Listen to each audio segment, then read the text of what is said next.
Hi there, welcome to Counterpunch with Trevor Loudon, the show that exposes the unfolding world communist revolution. And that's exactly what we're in, folks. We can deny it all we like, but unfortunately that's how things are.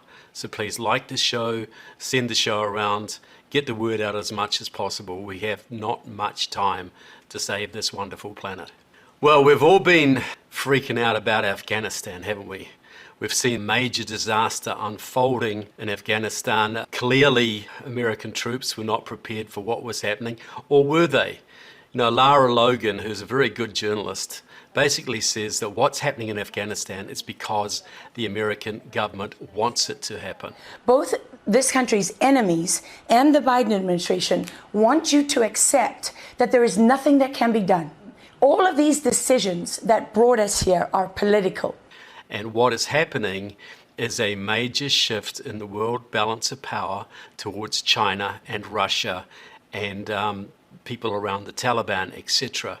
And I think this is completely deliberate. I think it was easily foreseeable. It was designed to destroy America's prestige in the world and shift the balance of power.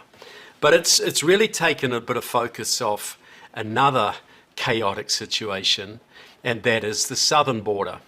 The Biden administration is facing increasing pressure from both Republicans and Democrats for its decisions relating to immigration and border security.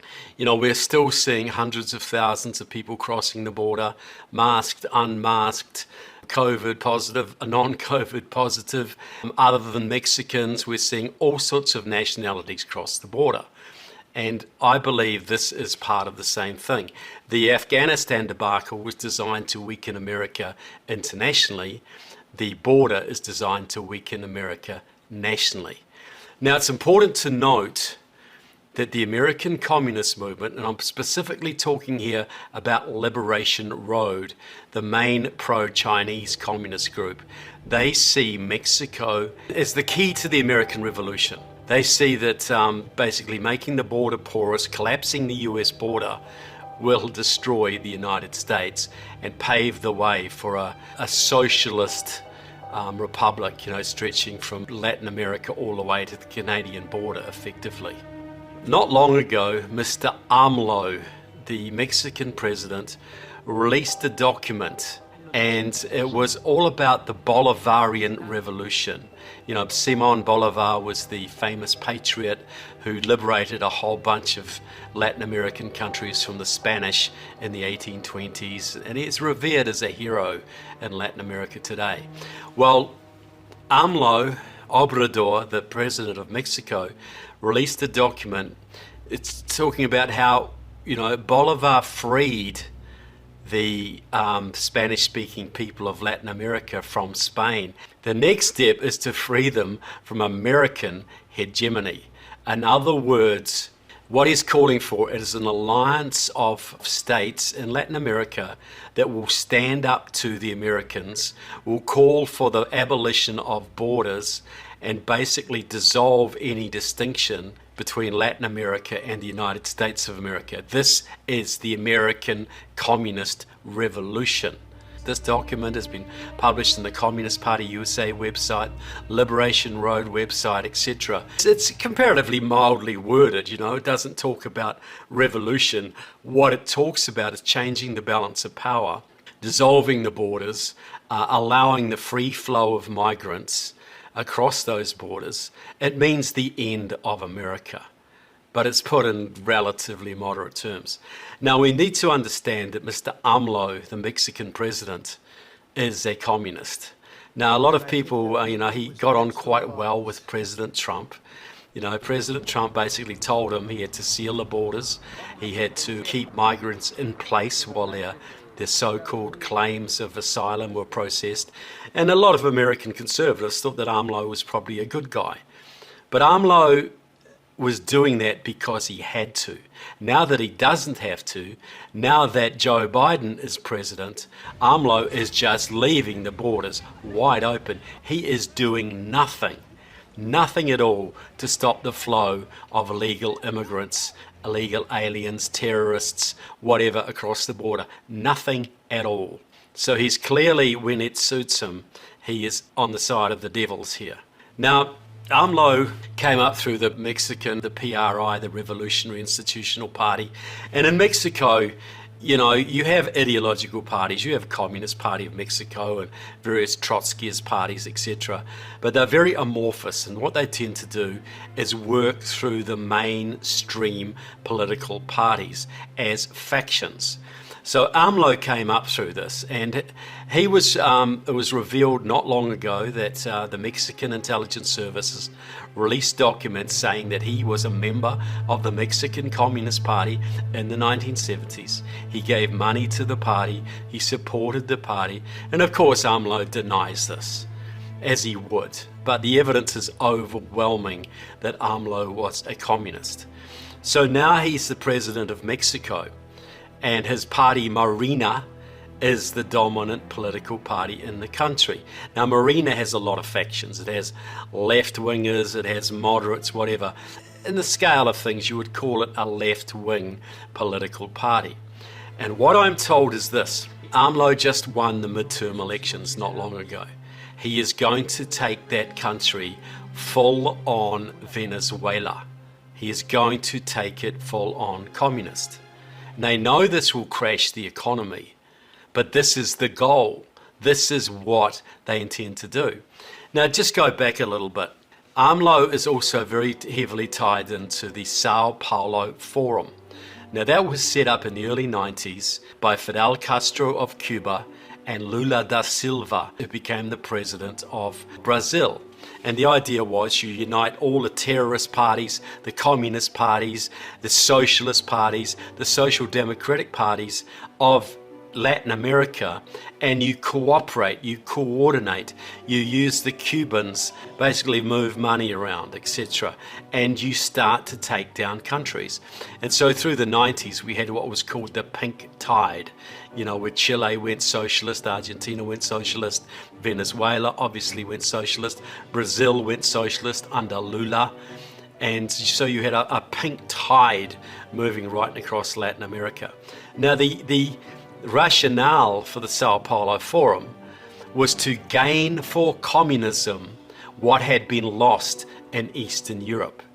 So communism had so-called collapsed in Eastern Europe, you know, Czechoslovakia, Hungary, Poland, they'd all been lost to the communist cause, at least to some degree. So the goal was to bring back for communism in Latin America what had been lost in Eastern Europe. And AMLO was and remains a very integral part of this. And just by the way, Democratic Socialists of America, America's largest Marxist organization, which has ties to AMLO, has just voted to make itself part of the Sao Paulo Forum.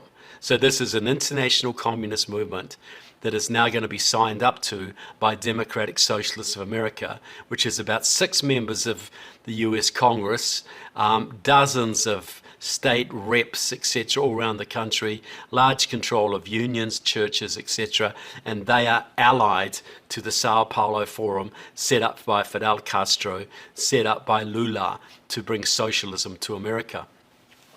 So AMLO is really going to push socialism. Now, I want you to do a little bit of math, folks. Now, Venezuela was once the most prosperous country in Latin America. Massive oil reserves, wonderful country, everybody was doing okay there. Well, they elected Hugo Chavez. They had some semi-socialist governments before that, but they didn't pay too much attention. Hugo Chavez became the president, started to move more and more towards socialism, brought the Cubans into the country, etc. And after a few years of that, you couldn't buy toilet paper. You couldn't buy chicken. You couldn't buy any of the basics for life. And now the people of Venezuela are starving. The Cubans effectively run the country. The Chinese are in there. The Russians are in there. Hamas, Hezbollah is in there. It is a failed terrorist state because the people of Venezuela didn't pay attention. And they let Hugo Chavez drag their country to the ground. Well, there were 30 million Venezuelans. There are now about 24 million Venezuelans because 20% of the population has left the country. Can you believe that? 20% of them, they're in refugee camps in Brazil, in Colombia, many of them in Miami, many of them in Florida now. And the horrible thing is, a lot of these Venezuelans who've fled socialism, they come to America and they vote Democrat. They haven't made the connection that the Democratic Party is a communist party here. So they flee socialism in Latin America, they come to the United States and vote for socialism here. Not all of them, but far more than you would think. That you'd think they'd be a lot smarter, but they haven't made the connection. You still have a lot of second generation Cubans in this country who vote Democrat, not knowing that the Democratic Party is a communist party now. Even second generation and third generation Vietnamese kids, they go to college, they learn socialism, they really don't understand what communism is all about, and they're busy voting Democrat, bringing their own country into communism when their own mothers and fathers risked their lives as boat people, suffered torture, deprivation to get them to a free country. And now these second and third generation kids are voting for the very socialism that their mothers and fathers fled from. So Mexico has 130 million people. Now, what is going to happen when AMLO takes Mexico fully down the socialist road, which he intends to do? This is the story I'm hearing out of Morena, AMLO's party. They're going to go full-on socialist. They know it's going to wreck the economy, but that's the plan. Because AMLO is working with the Chinese, AMLO is working with the Russians and the Nicaraguans, and he's building a new Bolivarian movement in Latin America, which basically aims to erase the Mexican-American border and flood the whole of the southern states with millions and millions of refugees. This is the end game for America. And Joe Biden and his crew are aiding and abetting it. So Mexico's got 130 million people. Right now, the Mexican economy is still chugging along. A lot of drug receipts are keeping it going. And there's still substantial industry in Mexico. There's substantial American investment in car factories and that kind of thing. But that's coming to a screeching halt. So where are 20% of 130 million Mexicans going to go to?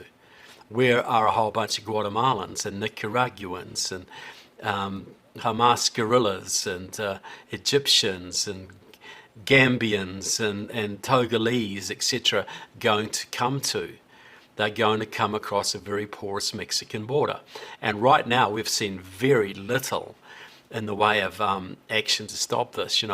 There's talk about arresting people crossing the border in Texas. I think they've arrested a dozen out of hundreds of thousands. There's talk about building a fence. Well, a chain link fence is not going to keep these people out. This is an invasion. We're only beginning to see this now. This is going to get way bigger and way worse because this is the end game for America. Just as Afghanistan, the debacle there, is the end game, beginning of the end game internationally for America, the borders coming down will be the end game nationally for this country if it is allowed to continue. So on the national front, what you have here, the main culprit driving all of this is Liberation Road. Now, I've talked about these people before. There's a few hundred of them, pro-Chinese communists. They started up a Mexican Solidarity Committee recently. It's run by Mei Zhu Liu. She's an old Liberation Road comrade from Boston. She's been active in the movement since the 1970s, now lives out in Hawaii. You've got Bruce Hobson. His mother was in the Venceremos, a very militant communist group in California in the 70s. He has sort of gone back and forward across the border for a long time. He lives in Santa Cruz, then he'll live in Mexico, and he is very much involved in transporter solidarity work.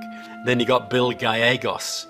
Now, Bill has been a Liberation Road communist since the 70s. He started out in Boulder University with La Raza, the May 29th movement, League of Revolutionary Struggle, Freedom Road Socialist Organization, Liberation Road. Together, these three have a group called the Mexican Solidarity Committee.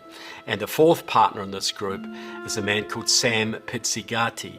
Now, I don't know if Sam Pizzigati is Liberation Road, but he's very heavily involved with the Institute for Policy Studies, which was one of the main pro-communist think tanks in America starting in the 1960s. And it is still very active. It was well known for its links to the KGB back in the day and with Cuban intelligence going forward. There's another guy, Martin Eder from San Diego, another Liberation Road comrade. He is also very heavily involved in this movement. And what the Mexican Solidarity Committee is doing is working to build solidarity around the country for AMLO and Morena. Basically to get the Mexican left and the American left working together to keep the borders wide open as much as possible, to promote solidarity across borders. Their main link to Mexico is a man called Javier Bravo. He's a Mexican academic, lives half the year in Cuba. He studied in the Soviet Union right at the breakup of the Soviet Union. So he's got this deep communist past. And as you'll see here, here's a picture of him directly connected to AMLO. So what you've got is this Mexican Solidarity Network, which is a huge part of the work of Liberation Road. Liberation Road sees the American Revolution coming out of Mexico. They basically see the dissolution of the borders, millions of people coming across the border, the end of America as it's known. You know, this goes back to the famous La Raza Mecha movement of the 70s, where the same people that are behind Liberation Road now talked about separating, giving back this American Southwest to Mexico. I'm talking Utah, I'm talking Arizona, talking Texas, talking parts of Colorado, taking the whole, what they called Aztlan, back and giving it to Mexico. This is national question politics. This is a Marxist, Stalinist national question politics. And in those days, they wanted to do it through revolution. Now it is much more using the laws of the land, using the Democratic Party administration to dissolve the borders and just flood the country with millions of Mexicans and Guatemalans and Nicaraguans who can never be removed. So we need to focus on these groups. These are only a few hundred people, but they have a network now that spans the southern border, that is deeply entrenched in Congress, and that has sympathizers at the top reaches of the Biden administration. The Biden administration is deliberately collapsing the southern border as part of its efforts to deliberately collapse the United States. Of course I take responsibility. I'm president. To the advantage of China and Russia and Mexico and Cuba and Nicaragua and Venezuela. So the American empire is ended. And God knows what that is going to do to the world, folks. You imagine a world run out of Moscow and Beijing and Tehran and Havana. America's not perfect, we all know that, but God help us if America is destroyed, because every vestige of civilization, everything decent that we see around us will be gone with it. So we need to focus. Liberation Road, pro-Chinese communist group, running the Mexican Solidarity Organization. They are working with Morena to keep the borders open. They're working with Morena to help that political party stay in power in Mexico, to propagandize for it, to build support on this side of the border, to basically make Morena, the revolutionary movement, the vanguard of the American communist revolution. At the same time, you have AMLO, a secret communist, working with the other nations of Latin America to form a bloc that will work to dissolve the US border entirely and dissolve the United States entirely. And at the same time, AMLO is working with the communists of Cuba and Nicaragua and El Salvador, etc., plus the Chinese, plus the Russians, plus Hamas, plus Hezbollah, and all of the other enemies of America. So that's where we're at, folks. The situation in Afghanistan is existential on a world stage. The situation on the southern border is also existential, and it is being orchestrated by American communists loyal to China, part of the Sao Paulo Forum, tied, linked up with Morena, the Mexican party, and working with AMLO, the communist, neo-communist president of Mexico. So I hope this will put what's happening on the border in a little bit of perspective. It is existential, people, and it is being aided and abetted by weak Republicans who are not willing to stand up, to secure the borders, even though we're under military attack, pretty much. So if we do not get on top of this, America is over. And if you think the world is going to be peace and roses and rainbows and unicorns without America, it is going to be hell on earth. And we've got a very limited amount of time to seal those borders, to stop this going on, to hold a big investigation into Liberation Road, their links to China, their links to Mexico, their absolute treasonous behavior, and actually do something about this. It has to be dealt with. No nation can survive this kind of thing. So I hope you found this interesting, people. I hope you found it a little bit scary. I hope it spurs you to action. Please distribute this to people on the border, to legislators that you may know of. I'm happy to back up everything I say here. You don't come to a foreign country and talk about its destruction without having some evidence to back up what you have to say. So thanks very much for watching. Please share the episode, pass it around, Counterpunch with Trevor Loudon. I got lots more interesting shows coming up, believe me. This revolution is a pretty big deal. So let's just pray hard, get ourselves in order, and get ready to defend this great nation and freedom on the planet. So thanks very much for watching. God bless America, and God bless every one of you. Thank you.